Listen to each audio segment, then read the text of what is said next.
Assalamualaikum warahmatullahi wabarakatuh. Perkenalkan, nama saya Haifa Azra dari kelas 11 IPA 3. Di sini saya akan membawakan materi tentang sistem reproduksi. Pertama-tama, saya akan menjelaskan tentang struktur dan fungsi alat reproduksi wanita. Di sini ada struktur reproduksi wanita. Di sini ada ovarium yang berfungsi untuk menghasilkan sel telur atau ovum, hormon estrogen dan progesteron. Dan juga ada tuba Fallopi atau oviduct, saluran telur, berfungsi menghubungkan antara ovarium dan rahim, dan di sini tempat terjadinya fertilasi.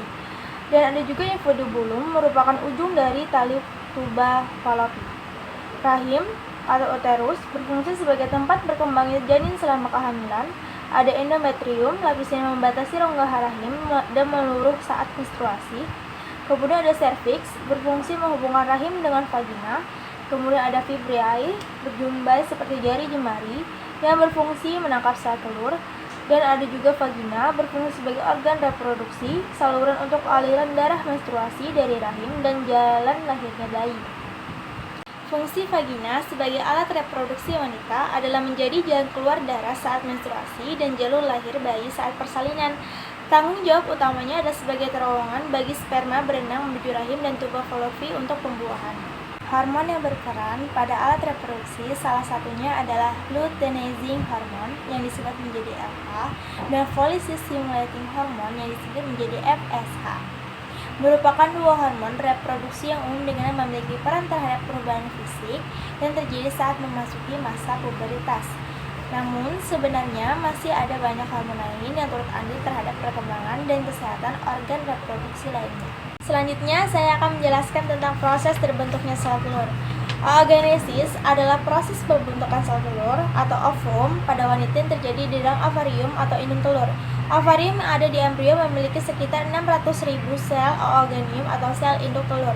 9 minggu setelah proses pembuahan terjadi, ternyata janin juga memulai memproduksi sel telur.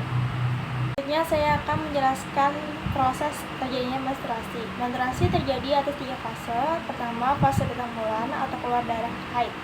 Proses yang terjadi pada tubuh hari pertama menstruasi dihitung sebagai hari pertama atau awal dari siklus haid.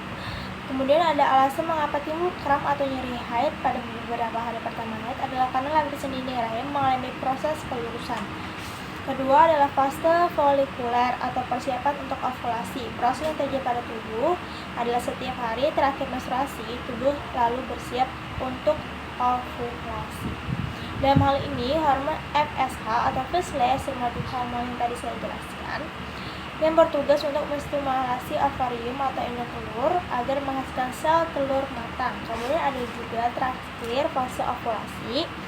Proses yang terjadi pada tubuh adalah selama ovulasi tersebut, sel telur matang tadi akhirnya dilepas oleh indung telur ke saluran tuba Fallopi lalu menuju rahim. Sel telur ini hanya dapat bertahan hidup selama 12-24 jam saja. Sekian dari saya. Assalamualaikum warahmatullahi wabarakatuh.